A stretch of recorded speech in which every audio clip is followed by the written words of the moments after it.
నమస్కారం అండి. మనం ఇప్పుడు డి కామేశ్వర్ గారు రచించిన అమ్మాయిలు తొందరపడకండి అనే కథను విందామా? ఓ చేతిలో యానర్థం పాప, రెండో చేత్తో బరువైన ప్లాస్టిక్ బ్యాగు, భుజానికి నిండుగా ఉన్న హ్యాండ్ బ్యాగుతో బస్ కోసం ఎదురు చూస్తూ అసహనంగా నిల్చుంది భారతి. ఎండాకాలమేమో ఉదయం 8:30కే ఎండ చుర్రుమంటోంది. ఉక్క, చెమట, చీదరతో చేతిలో పాప చిరాగ్గా ఏడుస్తోంది. బరువు, దానికి తోడు పాప ఏడుపు. రాని బస్సు కోసం ఎదురుచూపుతో నీరసం వస్తోంది భారతికి. పిల్లని నేల మీద కోలేసి కింద కూలబడాలన్నంత చిరాగ్గా ఉందామెకి. ఏమున్నా ఏమి లేకపోయినా మధ్యతరగతి మధ్య సంస్కారం ఉంది కనుక అంత పని చేయలేక చేతిలో పిల్లవైపు గుడ్లురిమి చూసి భయపెడుతూ గొణుక్కుంది. భారతి, నువ్వేనా? దూరం నుంచి చూసి నువ్వా కాదా అనుకున్నాను. ఇదేమిటే ఇలా అయిపోయావు? గొంతు విని చటుక్కున తల తిప్పి చూసింది భారతి. సునయన. పేరులాగే పెద్ద కళ్ళతో అందంగా ఉన్న సునయన. బిఏలో క్లాస్మేట్. ఏమిటి అలా చూస్తున్నావు, గుర్తుపట్టలేదా? సునయన నవ్వుతూ అంది. ఆ, గుర్తెందుకు పట్టను, హఠాత్తుగా కనిపిస్తే. ఏం చేస్తున్నావు? ఈ ఊర్లోనే ఉంటున్నావా? పెళ్ళయిందా లేక ఉద్యోగమా? భారతి ప్రశ్నలు కురిపించింది. ఆరోగ్యంతో మిసమిసలాడుతూ ఖరీదైన బట్టల్లో అందంగా మెరిసిపోతున్న ఆమెను చూసి భారతి మనసు కృంగిపోయింది. పెళ్ళయింది. మా వారు ఇంజనీరు. క్రాంప్టన్ గ్రీవ్స్లో పని.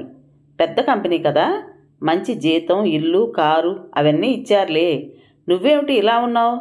కళ్ళల్లో ప్రాణాలు పెట్టుకుని ఇలా నల్లగా పుల్లలా అయిపోయావేమిటి? మీ ఆయన ఏం చేస్తున్నారు? ఈ పాప నీ పాప? ఎన్నాళ్ళయిందేమిటి పెళ్ళయి? సునయన కుతూహలంగా అడిగింది. భారతి ముఖం ముడుచుకుంది. జవాబు చెప్పడానికి తడబడింది. ఆమెని అవస్థ నుంచి తప్పిస్తున్నట్లు బస్సు వచ్చి ఆగింది. సారీ సునైనా, ఈ బస్సు మిస్ అయ్యానంటే మరో అరగంట వరకు దొరకదు. బీహెచ్ఈఎల్ స్కూల్లో పనిచేస్తున్నాను. ఇంకోసారి కలుద్దాం. మీ ఇల్లు ఎక్కడో చెప్పు అంటూ గాబరాగా బస్సు ఎక్కేసింది. సునైనా ఇంటి గుర్తులేవో చెప్పింది. అవి భారతి చెవికి ఎక్కనే లేదు. బస్సు కదిలింది. ఏదో ప్రమాదం తప్పినట్టు ఊపిరి పీల్చుకుంది భారతి. ఎవరన్నా తెలిసిన వారు కనిపిస్తే ఏదో తప్పు చేసిన దానిలా తప్పించుకుని పారిపోవాలనిపిస్తుంది. ఛ, వెధవ బతుకైపోయింది. అనుక్షణం తనను తాను నిందించుకుంటూ చావలేక బతికే బతికిది. భారతికి ఉక్రోషంతో ఏడుపు వచ్చినట్టయింది. విసుగంతా చేతిలో గిజగిజలాడుతున్న పిల్ల మీద చూపించి ఒక్కటేసింది. పిల్ల ఏడుపు లంకించుకుంది. ఏడుస్తున్న పాపను చచ్చినట్లు సముదాయించాల్సి వచ్చింది. మొదటి బస్ స్టాప్లో దిగి 2 సందులు నడిచి అక్కడ బేబీ కేర్ సెంటర్లో పాపని, పాప సామానుని ఆయా చేతికిచ్చి మళ్ళీ వచ్చి బస్ స్టాప్లో నిల్చుని బీహెచ్ఈఎల్ వెళ్లే బస్సు కోసం ఎదురు చూడసాగింది భారతి. జీవితంలో సగభాగం ఈ బస్సుల కోసం ఎదురు చూడటం, ప్రయాణించడంతోటే సరిపోతోంది అనుకుంది. మళ్ళీ సాయంత్రం వచ్చి బస్సు దిగి పాపని పికప్ చేసుకుని మళ్ళీ బస్సు ఎక్కి ఇల్లు చేరి ఇన్ని టీనీళ్లు తాగి ట్యూషన్కి వచ్చిన పిల్లలకి 7:30 వరకు పాఠాలు చెప్పి ఉదయం 5 గంటలకు వండుకున్న చల్లని మేకుల్లాంటి అన్నం ఇంత పచ్చడి, చారు వేసుకుని తిని ఒళ్ళు ఎరగకుండా నిద్రపోయి మళ్ళీ తెల్లవారు లేచి వంట ఆరంభించి ఇన్ని చపాతీలు చేసుకుని టిఫిన్ బాక్స్లో పెట్టుకుని పాప కోసం పాలు, అన్నం, బిస్కెట్లు వగైరాలు ప్లాస్టిక్ బ్యాగ్లో సర్ది పాప తను స్నానం చేసి ఇల్లు సర్దుకుని మళ్ళీ పరిగెత్తి బస్సులు ఎక్కడం. ఇది తన జీవితం. ఇదా తను కలలుగన్న జీవితం? ఉదయం లేచింది మొదలు పొట్టకూటి కోసం అరక్షణం విశ్రాంతి లేకుండా పరిగెత్తే జీవితమా తను కోరుకున్నది?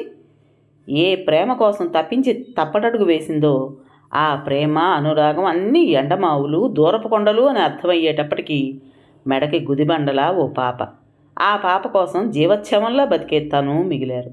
బతుకులో మమత, తీపి, కోరిక అన్నీ చచ్చిపోయినా ఏదో కసితో తనని తను శిక్షించుకోవడానికి అన్నట్టు బతికీడుస్తోంది. పాత జీవితాన్ని గుర్తు చేసే ఏ మనుషులు కనిపించినా, ఏదన్నా సంఘటన జరిగినా ఆ రోజంతా భారతి మనసు వికలమైపోతుంది.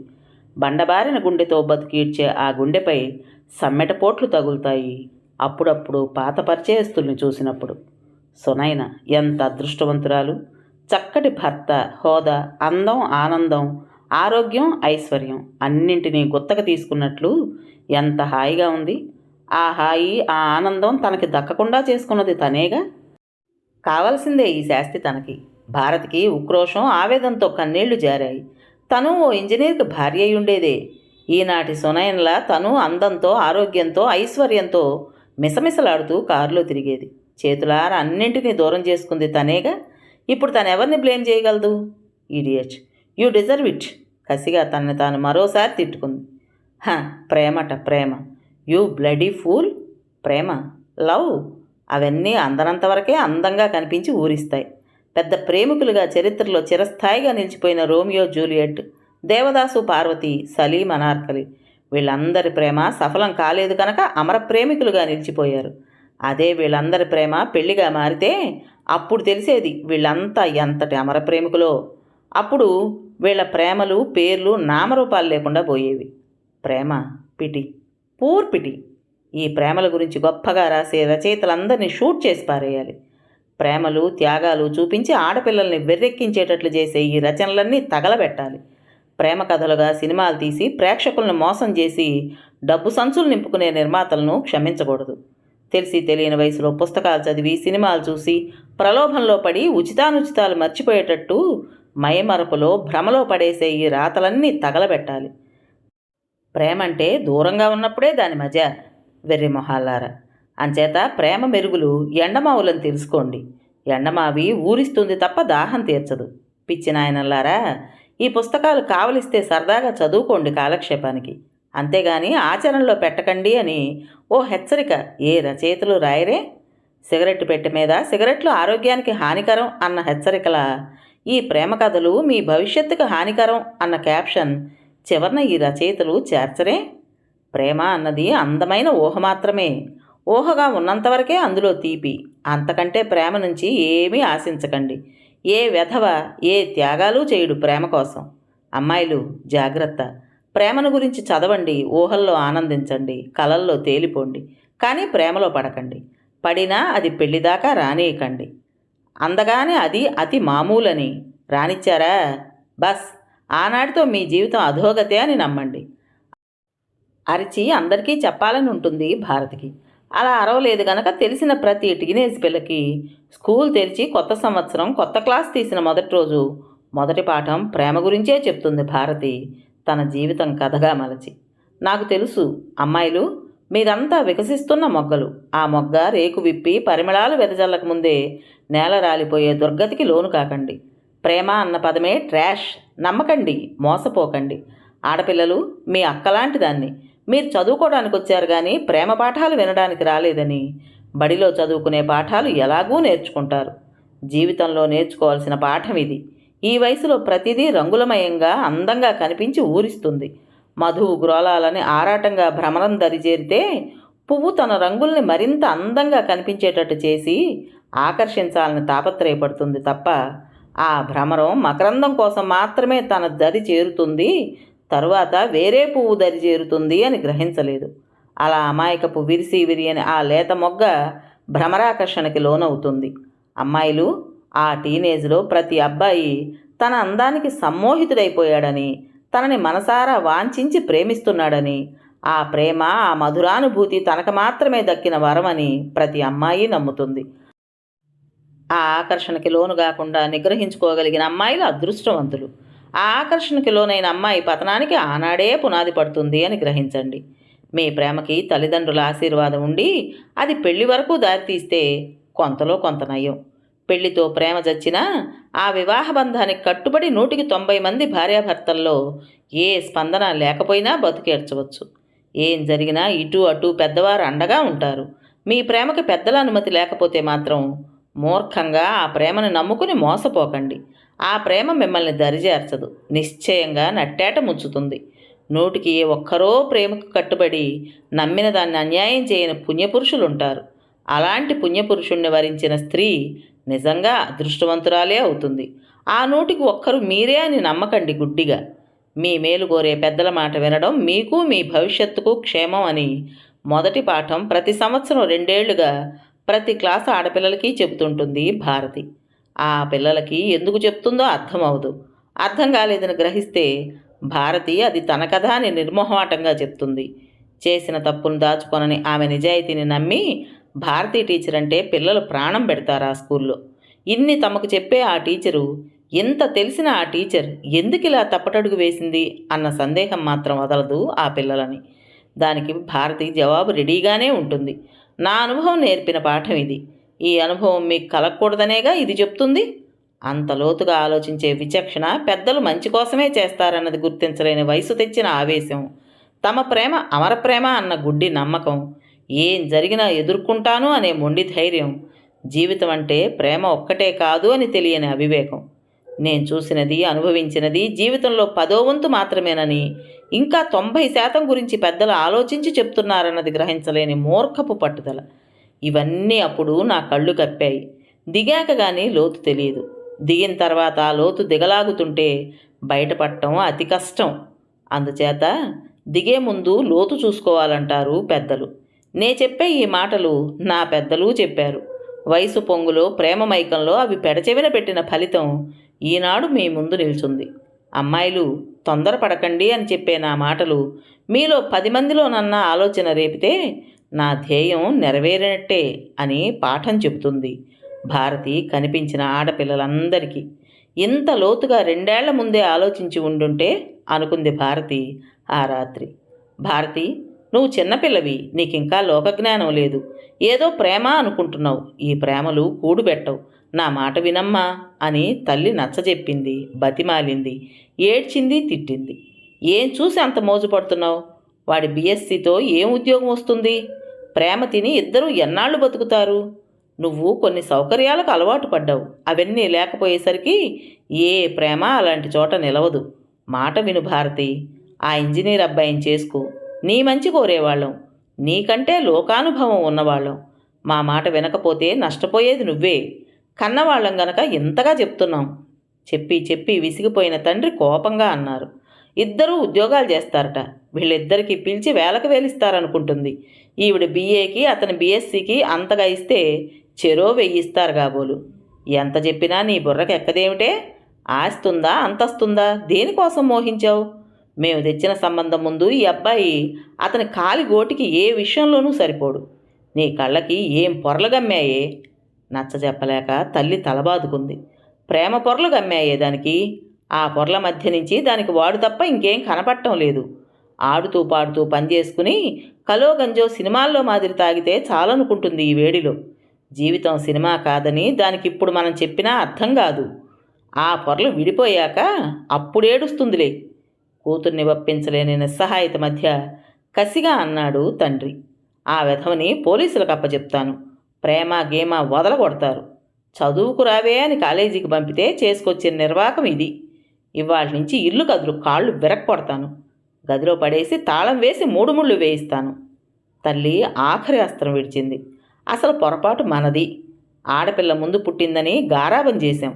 ఇవ్వవలసిన దానికంటే ఎక్కువ స్వేచ్ఛ ఇచ్చాం. ఉండు, వాళ్ళింటికి వెళ్ళి వాడికి వాడి తండ్రికి అందరి ముందు గడ్డి పెడతాను. అంత సులువుగా వదలను ఆ వెధవని. ఆడపిల్లల్ని వల్లో వేసుకుని మాయమాటలు చెప్పి ప్రేమలు వల్లించి హీరో అనుకుంటున్నాడేమో.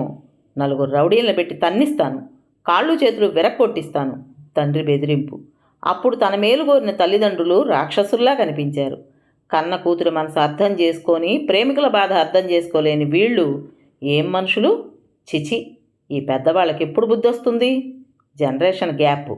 వాళ్ళ ఆలోచనలు అంతకంటే ఎదగవు అనుకుని మనసులో శపించుకుంది తల్లిదండ్రుల్ని. కొంపదీసి నిజంగా వీళ్ళు చంద్రాన్ని తన్నించరు కదా? వెళ్ళి వాళ్ళతో కలిసి మంతనాలు జరిపి తమని విడదీయరు కదా? తనని నమ్మించి మోసం చేసి ఎవరికో కట్టబెడితే తను నిజంగా చచ్చిపోతుంది కానీ వాడితో కాపురం చేయదు. చంద్రని జాగ్రత్తగా ఉండమనాలి పెళ్ళయ్యే వరకు. ఎందుకన్నా మంచిది. పెళ్ళయ్యే వరకు తమ ప్లాన్ వీళ్ళకి తెలియకుండా జాగ్రత్త పడాలి. భారతి, ఎందుకన్నా మంచిది మీ వాళ్ళని ఎదిరించి మాట్లాడకు. వాళ్ళు అన్నవాటికి ఒప్పుకున్నట్లు నటించు. వాళ్ళు చేసుకోమన్న అబ్బాయిని చేసుకోవటానికి ఆఖరికి ఒప్పుకున్నట్టు నువ్వు దారికొచ్చావని వాళ్ళని నమ్మించు. యువతల మన ప్లాన్ మనం వేసుకుందాం. మీ వాళ్ళు అక్కడ నిర్ణయించిన ముహూర్తానికి ముందే మనం సింహాచలం వెళ్ళి పెళ్లి చేసేసుకుని రోగం కుదురుద్దాం. మన ప్రేమ ఆషామాషీ కాదని నిరూపించాలి. ఈ నెల్లాళ్ళు కాస్త జాగ్రత్తగా వాళ్ళకు అనుమానం రాకుండా ప్రవర్తించు అని చంద్ర ఇచ్చిన సలహా తూచా తప్పకుండా పాటించింది. పిచ్చి అమ్మా నాన్న ఎంత సంబరపడిపోయారు. కూతురు ఆఖరికి దారికొచ్చిందని, మొండితనం మాని తమ మాటల్లో నిజం గుర్తించిందని సంతోషపడిపోయారు. ఆ సంతోషంతో ఇంకాస్త ఎక్కువ ఖరీదు పెట్టి పెళ్లి చీరలు కొనుక్కోమన్నారు. స్నేహితులందరికీ వేరే డిన్నర్ ఇచ్చుకోమన్నారు. శుభలేఖలు వేయించారు. తమ తాహతుని మించి ఘనంగా పెళ్లి ఏర్పాట్లు చేశారు. నిజంగా తనను దురదృష్టం వెంటాడుతుందని ఆనాడు గుర్తించలేక ఆ అదృష్టాన్ని, ఆనందాన్ని కాలదన్నుకుంది. ఎంత మోసం చేసింది తల్లిదండ్రుల్ని! ఎంత బాధకి, అవమానానికి, రంపపు కోతకి గురిచేసింది కన్నవాళ్ళని! వాళ్ళ శాపమే తగిలి తనీనాడు ఇలా అనుభవిస్తోంది. తన మేలు కోరి తనని సుఖంగా, ఆనందంగా చూడాలన్న వాళ్ళ తాపత్రయాన్ని నిర్లక్ష్యంగా నవ్వుకుని, నిర్దయగా లోకానికి మొహం చూపలేనట్లు చేసిన తనకి ఈనాటి ఈ శిక్ష సరైందే. పెళ్లికి వారం ఉందనగా స్నేహితులకు శుభలేఖలు పంచొస్తానని చెప్పి చేయించిన నగలు బ్యాగులో పెట్టుకుని పెళ్లి ఖర్చుల కోసం ఉంచిన డబ్బులు 2000 పట్టుకుని ఇల్లు దాటింది. ఆనాటితోనే తనకి సుఖద్వారాలు మూసుకుపోయి నరకద్వారాలు తెరవబడ్డాయి అని గుర్తించలేక మహా తెలివిగా తనెంత చలాకీగా తప్పించుకొచ్చిందో ట్యాక్సీలో వెడుతూ చంద్రంకి చెప్పి నవ్వుకున్నారు. దేవుడి సమక్షంలో భార్యాభర్త అయ్యి హోటల్ రూంలో రాత్రి ఆనందపు శిఖరాలు అందుకున్న వేళ తనేదో ఘనకార్యం సాధించినట్టు సంబరపడిపోయింది. వాళ్ళకేం తెలుసు ఈ ప్రేమలో దొరికే దివ్యానుభూతి? పిచ్చివాళ్ళు. వాళ్ళు చూసేది ఎంతసేపు చదువు, ఉద్యోగం తప్ప 2 హృదయాలు కలవాలన్నది వాళ్ళకి అర్థం కాదు అనుకుంది. ఈ పాటికి తన కోసం ఆరాటపడుతూ వెతుక్కుంటారని, పెళ్లి వారం ఉందనగా పెళ్లి కూతురు మాయమైతే వాళ్ళు ఎదుర్కోవలసిన అవమానం తలుచుకుని అరక్షణం బాధపడ్డా, నే చెబితే వినకపోతే నా తప్ప? నా ప్రేమను అర్థం చేసుకుని ఆశీర్వదిస్తే ఇలా జరిగేదా? నా తప్పేముంది? వాళ్ళకు ముందే చెప్పాను అనుకుంది. మరే ఆలోచనలు మనసులో జొరబడకుండా, రాత్రికి పగలకి తేడా తెలియకుండా ఉప్పెనలా చుట్టుముట్టిన చంద్ర ప్రేమలో ముంచి తేల్చాడు. అది ప్రేమ? Rubbish, just lust, nothing else. తనలాంటి ఫూల్స్ మోహాన్ని ప్రేమ అనుకుంటారు. ఆ తెలివి తక్కువతనానికి తను సరైన మూల్యమే చెల్లించింది. అప్పటికి ఈ 2 ఏళ్లలో ఓ 100 సార్లన్నా తనని తాను తిట్టుకున్నట్టే ఆ రాత్రి నిద్ర ముంచెత్తే వరకు తిట్టుకుంది భారతి. అన్ని బాధలను మరిపించే నిద్రాదేవత ఆఖరికి కరుణించే వరకు గతం తలుచుకుంటూనే నిద్రలోకి జారింది. ఆంటీ, ఎలా ఉన్నారు? ఈ మధ్య మీ భారతి మా ఊళ్ళో బస్టాప్లో కనిపించింది. మాట్లాడే లోపల బస్సు వచ్చేసింది. అలా అయిపోయిందేమిటి? పుల్లల కళ్ళల్లో ప్రాణాలు పెట్టుకునుంది. చంటిపిల్ల. ఆ ఉద్యోగంలో అలా అయిపోయిందా? వాళ్ళ ఆయన ఏం చేస్తున్నారు? ఇది అంత కష్టపడి ఉద్యోగం చేయకపోతే? వాళ్ళ ఆయన ఇంజనీరేమో కదా? సునైన పుట్టింటికొచ్చి బజార్లో భారతి తల్లి కనిపిస్తే పలకరించింది. భానుమతి మొహం మ్లానమైంది. ఈ పిల్ల తెలిసి వేళాకోళంగా అడుగుతుందా, లేక ఆరా తీయడానికి అడుగుతుందా, లేక అసలు విషయం తెలియదా? ఆవిడ సునైన వంక చూసి విషాదంగా నవ్వింది. దాని కర్మమ్మ అంతా. దాని రాత అలా తగలబెడితే ఇంకేం చేస్తుంది? దాని రంగంతా పోయింది. కట్టెపేడులా ఒంట్లో మాంసం లేనట్టు ఎండిపోయింది. రాతమ్మ, రాత. ఆవిడ కళ్ళల్లో నీరు తిరుగుతుండగా ఇంకేం చెప్పలేని స్థితిలో వెళ్ళిపోయింది. సునైనకు ఏమీ అర్థంగాక తెల్లబోయింది. ఇంటికెళ్ళాక తల్లిని అడిగింది. అయ్యో, నీకు తెలీదా ఆ భారతి సంగతి? అవును, నువ్వు ఇండియాలో లేవుగా. ఆ పిల్ల ఎంతకు తెగించిందో తెలుసా? తల్లిదండ్రులు నిక్షేపం లాంటి సంబంధం కుదిరిస్తే ఎవన్నో ప్రేమించానని ఓ తలమాసిన వాడితో ఇంట్లోంచి పారిపోయి పెళ్లి చేసుకుంది. పాపం ఇంకా పెళ్లి వారం రోజులుండగా కూతురు ఈ పని చేసినందుకు ఎవరికీ మొహం చూపలేక ఆ తల్లి తండ్రి కుమిలిపోయారు. తండ్రికైతే మైల్డ్ హార్ట్అటాక్ వచ్చింది. కూతురు అలా చేసిందన్న బాధతో, కోపంతో ఇంకది చచ్చిందాని కిందే మాకు లెక్క అనుకున్నారు వాళ్ళు. తర్వాత సంగతులు నాకంత బాగా తెలియవు కానీ ఇప్పుడు ఆ అమ్మాయి వాడితో కలిసి ఉండడం లేదట. ఓ పిల్ల పుట్టిందట. ఇటు తల్లి తండ్రికి గాక, అటు ప్రేమించిన వాడికి గాక ఆ పిల్లతో అష్టకష్టాలు పడుతూ ఏదో ఉద్యోగం చేసుకుని బతుకుతుందని విన్నాను. ఇలాంటివి డైరెక్ట్గా ఎలా అడుగుతాం? ఈ నోట ఆ నోట విన్నవి తప్ప అసలు సంగతి నాకు తెలియదు అందావిడ. అంటే వాడు భారతిని వదిలేసిపోయాడేమిటి? ఇద్దరూ పెళ్లి చేసుకోలేదా? అయ్యో పాపం, భారతి ఎంత స్మార్ట్గా, చలాకీగా ఉండేది. ఇలా అయిందా దానికి? సునైన విచారంగా అంది. తల్లి తండ్రి పిల్లని కన్నారు కానీ దాని రాతను కనలేదు. ఎంతో ముద్దుగా అన్నీ చేయాలనుకున్నా దాని కర్మ అలా ఉంటే ఇంకోలా ఎందుకు జరుగుతుంది? సునైనని భారతి గురించి తెలుసుకోవాలన్న ఆరాటం నిలవనీయలేదు. వాళ్ళ అమ్మగారిని అడిగొస్తాను అంటూ తల్లి బాగుండదే అంటున్నా వినకుండా భారతి ఇంటికి బయలుదేరింది. రామ్మ, ఆ రోజు బజార్లో నువ్వు భారతి సంగతి చెప్పగానే నా మనసు తల్లడిల్లిపోయింది. ఇంకేం మాట్లాడలేకపోయాను.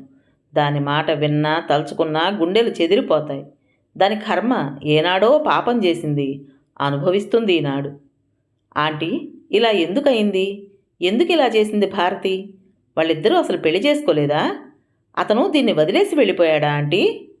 సునయన బాధగా అంది. ఏం చెప్పనమ్మా, ఇలా ఎందుకయిందంటే దాని కర్మ అనడం మినహా ఏం చెప్పను. ఆ త్రాష్టుడు దాని జీవితానికి నిప్పు పెట్టాడమ్మా. ప్రేమ కబుర్లు చెప్పి దీన్ని వలలో వేసుకుని నమ్మించి దేవుడి గుళ్ళో 3 ముళ్ళు వేసి మోజు తీరే వరకు 6 నెలలు కాపురం చేసి ఇంకో దాని మోజులో దీని కర్మానికి దీన్ని వదిలి వెళ్ళాడు. గుడిలో దేవుడు సాక్ష్యం చెప్పడానికి రాలేదప్పుడు. ఇంత చదివి లోకజ్ఞానం లేని మూర్ఖురాలిలా ఓ రిజిస్టర్ పెళ్ళన్నా చేసుకున్నది కాదు. 6 నెలలు కాపురం చేసి 5 నెలల గర్భిణిగా ఉన్నదాన్ని వదిలి తన దారి తను చూసుకున్నాడు. ఇది తెచ్చిన నగలు డబ్బు అయిపోగానే దాటుకున్నాడు దీన్ని నట్టేట ముంచి. భారతి ఏం చేసింది మరి? ఇంటికొచ్చేసిందా మళ్ళీ? అలా వచ్చినా బాగుండేది.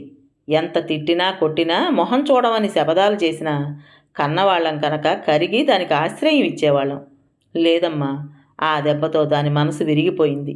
దాని నమ్మకాలని దాని ప్రేమని నేలరాసి వాడు వెళ్ళాక ఆ అవమానంతో తనింక మొహం చూపిస్తే అందరూ హేళన చేస్తారని కాబోలు. నే చేసిన తప్పుకు శిక్ష నేనే అనుభవించాలి, నా తొందరపాటుకి ఈ శాస్తి సరైందే అంటూ తనని తాను శిక్షించుకోవడానికి అది ఎన్ని ఇక్కట్లు పడినా ఎన్ని కష్టాలు పడినా సహిస్తూ బతుకుతుంది కానీ మా గుమ్మంలోకి రాలేదమ్మా. దానికి స్వాభిమానం పంతం చిన్నప్పటి నుంచి ఎక్కువే. మరి మీకు దాని సంగతి, అదే ఇలా జరిగిందని మీకు ఎప్పుడు తెలిసింది? అది ఇల్లు వదిలాక ఇలా పెళ్లి చేసుకున్నామని ఉత్తరం రాసి పడేసింది వారం తర్వాత, అంతే. ఆ ఉత్తరం చూసి మా వారు ఓ రోజంతా గదిలో ఉండి కటిక ఉపవాసం చేసి ఎవరితో మాట్లాడలేదు. గది నుంచి బయటకు వచ్చాక ఇంకా అది నాకు చచ్చిన దాంతో సమానం. దాని పేరు కానీ దాని సంగతి కానీ ఈ ఇంట్లో వినపడకూడదు అని చెప్పేశారు. ఆయన మగవారు గనుక. కన్న తల్లిని నేను లోపల ఎంత బాధపడ్డా ఆయనకు జడిసి నోరెత్తలేదు. సరే, ఎక్కడో దానికి కావలసిన వాడితో సుఖంగా బతుకుతుందిలే అని సంతోషపడ్డాను. అది ఇంట్లోంచి వెళ్ళిన 10 నెలలకు కాబోలు మా ఆడపడుచు కూతురు ఉత్తరం రాసింది. భారతి మా ఊళ్ళో ఉంది, ఆసుపత్రిలో పురుడు పోసుకుంది, ఆడపిల్ల. నేను ఆసుపత్రిలో పురుటికి వెళితే అక్కడ కనిపించింది. అతను ఏమయ్యాడో, అది ఒక్కతే దిక్కు మొక్కు లేకుండా పడుంది. కళ్ళల్లో ప్రాణాలు పెట్టుకునుంది. దాని ఆరోగ్యం అస్సలు బాగాలేదు. ఎంత అడిగినా ఏం చెప్పలేదు, ఏడవటం తప్ప. నాకు ఈ శిక్ష కావాల్సిందే అన్న ముక్క తప్ప భారతి ఏం మాట్లాడలేదు. ఇంతమంది ఉండి దిక్కులేని దానిలా ఆ రోజున బిడ్డనెత్తుకుని ఆసుపత్రిలోంచి వెళుతుంటే చూడలేకపోయాను. బలవంతంగా అడిగితే అడ్రస్ ఇచ్చింది. ఆయన వెళ్ళి చూసొచ్చారు.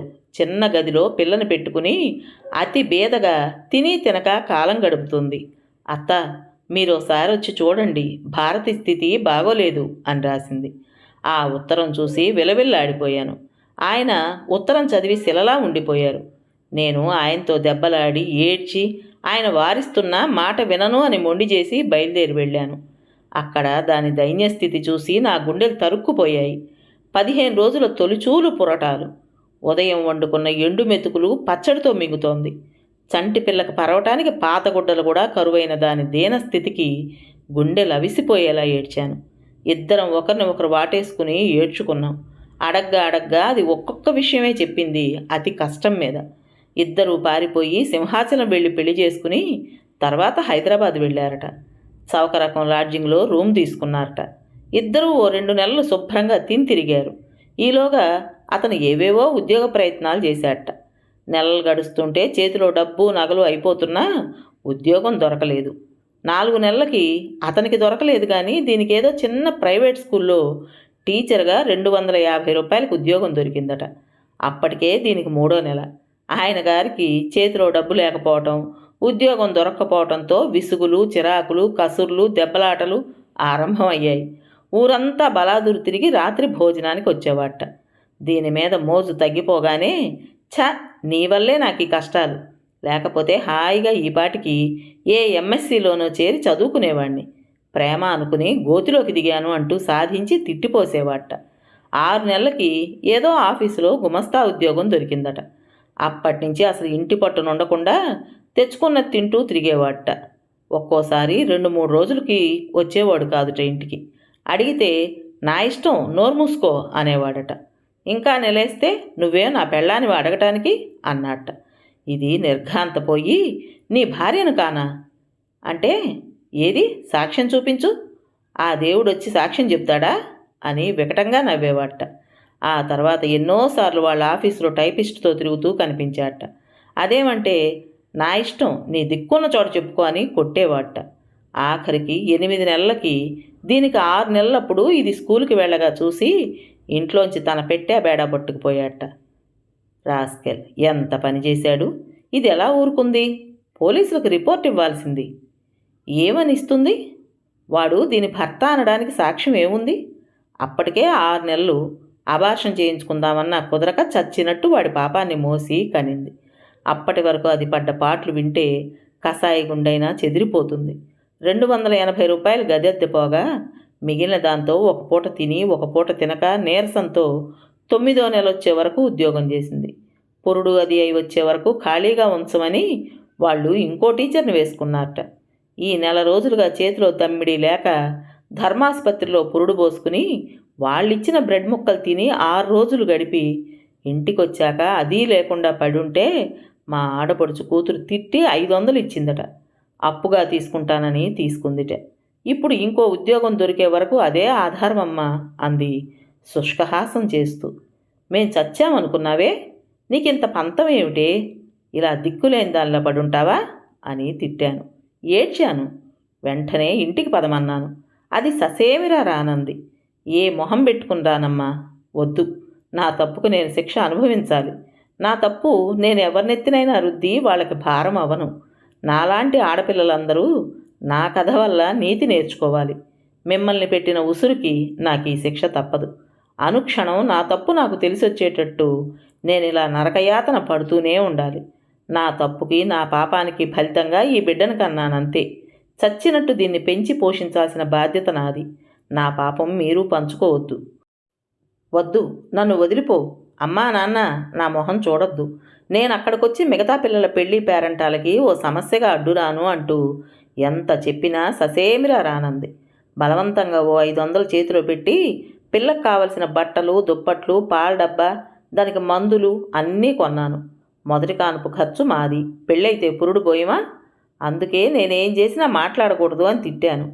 సరే, ఆడపిల్ల పెళ్ళయ్యాక పుట్టింటి నుంచి ఎంతవరకు ఏం పొందవచ్చో అంతకంటే ఎక్కువ నాకొద్దు. అంతకంటే ఏమిచ్చినా పుచ్చుకోను అంది. మా ఆడపడుచు కూతురికి మధ్య మధ్య వెళ్ళి చూడమని చెప్పి గుండె రాయి చేసుకుని వచ్చాను. ఇంటికొచ్చాక జరిగిందంతా చెబితే అంత కఠినంగా మారిపోయిన ఆయన ఆ రోజంతా తలుపులు బిగించుకుని ఏడ్చారు. తర్వాత ఆయన రాసినా నేను రాసినా అది రాలేదు. ఆఖరికి ఆయనకి తెలిసిన ఫ్రెండ్ ద్వారా BHEL గర్ల్స్ స్కూల్లో 650 రూపాయల ఉద్యోగం ఇప్పించారు. కాస్త దానికో బతుకు తెరువు ఏర్పడిందని సంతృప్తి పడటం కంటే ఇంకేం చేయనమ్మా. ఇప్పుడు పుట్టింటి నుంచి నేను పంపే పచ్చళ్ళు అవి వద్దనదు. పండక్కి రమ్మని ఆయన రాస్తే ఏడాదికి 1-2 సార్లు వచ్చి 4 రోజులుండి వెడుతుంది. చేరిస్తే పుచ్చుకుంటుంది. అంతకు మించి దమ్మిడి పుచ్చుకోదు. అలా ఒంటరిగా ఆ పిల్లతో ఉద్యోగం చేసుకుంటూ బతికి ఈడుస్తుంది. మళ్ళీ అతని కబురు తెలియలేదా? అలా వదిలేయడమేనా ఆ రాస్కెల్ని? ఆయన నేను అదే అంటాం. వాడి పేరు ఎత్తడానికి వీలు కాదంటుంది. వాడి నీడ కూడా నా మీద నా కూతురి మీద పడకూడదంటుంది. మరి జన్మలో మగవాడి అండదండల కోరను. 10 జన్మలకి మగవాళ్ళని నమ్మను అంటుంది కసిగా. అయిందేదో అయింది. ఈ రోజుల్లో రెండో పెళ్లి తప్పు కాదు. పిల్లని నేను చూసుకుంటాను. కాస్తో కోస్తో డబ్బు బారేసి ఎవరికన్నా ఇచ్చి పెళ్లి చేద్దామన్నా అది అసలు వింటుందా? ఉరించూస్తుంది. పెళ్ళి ఇంకా మగవాణ్ణి నమ్ముతానా అంటుంది హేళనగా. దాని కసంతా దాని మీదే చూపించుకుంటూ దాన్ని అదే శిక్షించుకుంటూ అష్ట కష్టాలు పడుతూ బతుకుతోంది. భానుమతి కళ్ళు తుడుచుకుంది. సునైన మనసు వికలమైపోయింది. ఎలాంటి భారతికి ఎలాంటి దుర్గతి? భారత లాంటి దురదృష్టవంతుల కథలు మరింతమంది భారతుల్ని అలాంటి దుర్గతి నుంచి కాపాడగలిగితే ఆమె ఆశయం నెరవేరుతుంది. కానీ అది జరిగేదా? ప్రేమలో పడకండి అమ్మాయిలు, జాగ్రత్త అంటే చెప్పిన వాళ్ళని చూసి హేళనగా నవ్వుకుంటారు, తప్పటడుగు వేస్తారు, ఊబిలో కూరుకుపోతారు. ఎలా వీళ్ళని రక్షించటం? దారి పొడవునా సునైన అలా ఆలోచిస్తూనే ఉంది. కథ పేరు అమ్మాయిలు తొందరపడకండి. రచించిన వారు డి కామేశ్వరి గారు. విన్నారు కదండి. మరి ఈ కథ మీకు నచ్చిందా? నచ్చినట్టయితే లైక్ చేసి మరో నలుగురికి షేర్ చేయండి. అలాగే కొత్త వాళ్ళు కనుక మన ఛానల్ని చూస్తున్నట్టయితే తప్పకుండా సబ్స్క్రైబ్ చేసుకోండి. మరి ఇంత మంచి కథను మనకు అందించిన రచయిత్రి గారికి మనస్ఫూర్తిగా మనందరి తరపున ధన్యవాదాలు తెలియజేసుకుంటూ రేపు మరో మంచి కథతో మీ ముందుకు వస్తాను. అప్పటి వరకు ఉంటానండి.